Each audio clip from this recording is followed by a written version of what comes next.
When you picture a healthy man, what do you see? Most men I work with picture the same thing: shredded, six pack, paper thin skin. The kind of body that shows up on their Instagram feed 20 times before breakfast. And somewhere along the way, that became the standard. Not just the aesthetic ideal, but the health ideal. If you don't look like that, something must be wrong with you. My name is Adam. I'm a performance nutritionist and I have a master's in performance nutrition. And over the last decade, I've worked with over 200 men, helping them lose fat and keep it off. I've been below 10% body fat 3 times.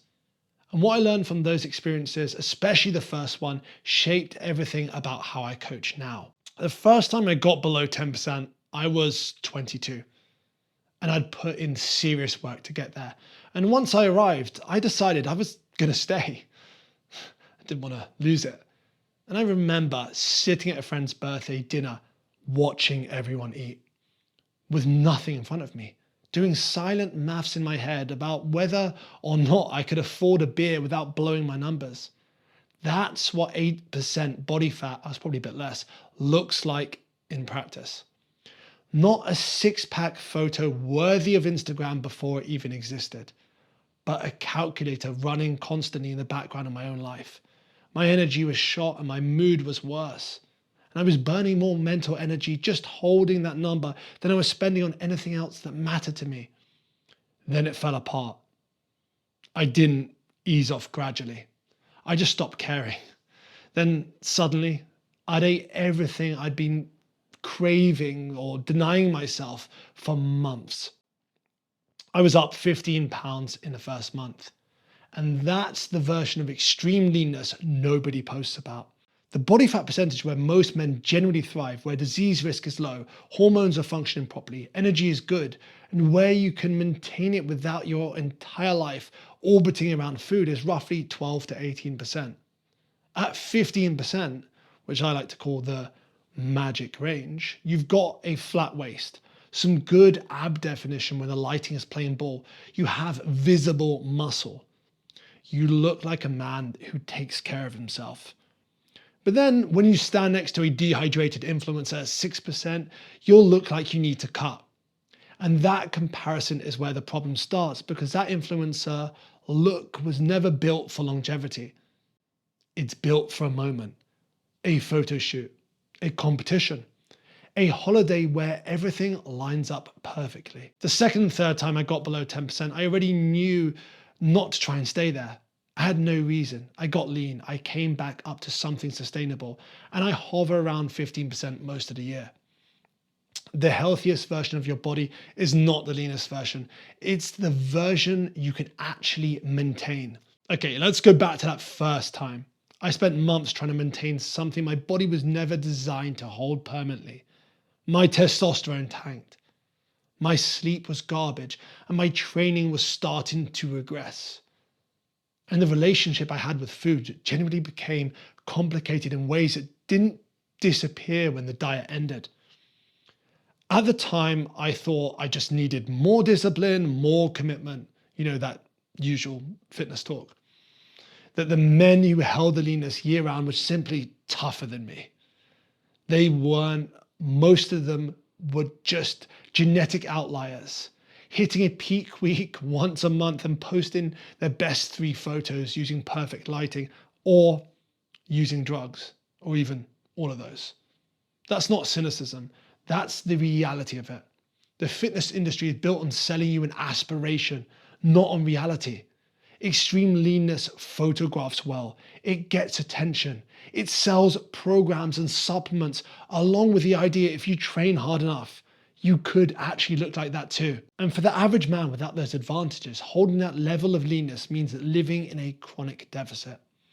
And the research on aggressive fat loss is consistent. The harder you restrict, the greater the risk of losing muscle alongside fat, and the harder it becomes to maintain anything when you eventually stop.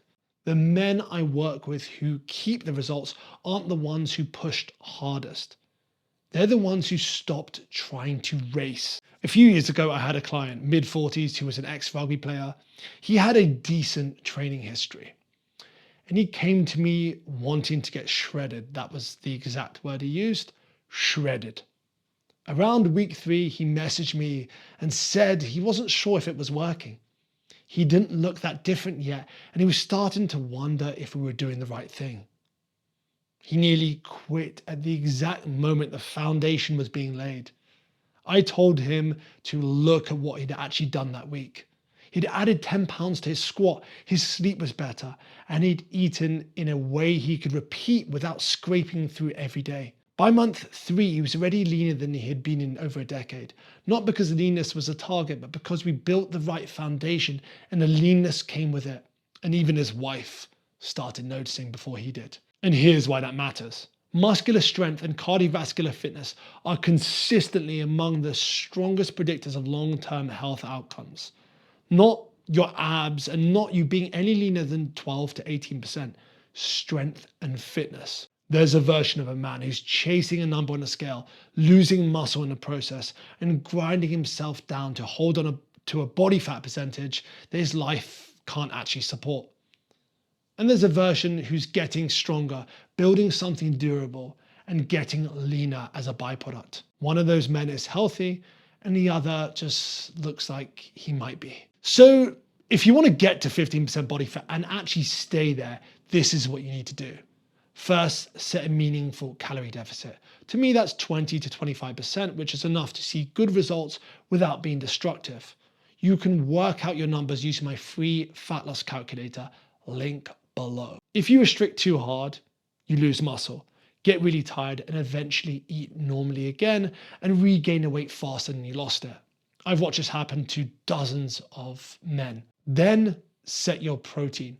0.7 to 1 gram per pound of your body weight. It preserves muscle when you're in a deficit. Well, it helps preserve muscle when you're in a deficit, keeps hunger manageable, and makes the whole process far less of a grind.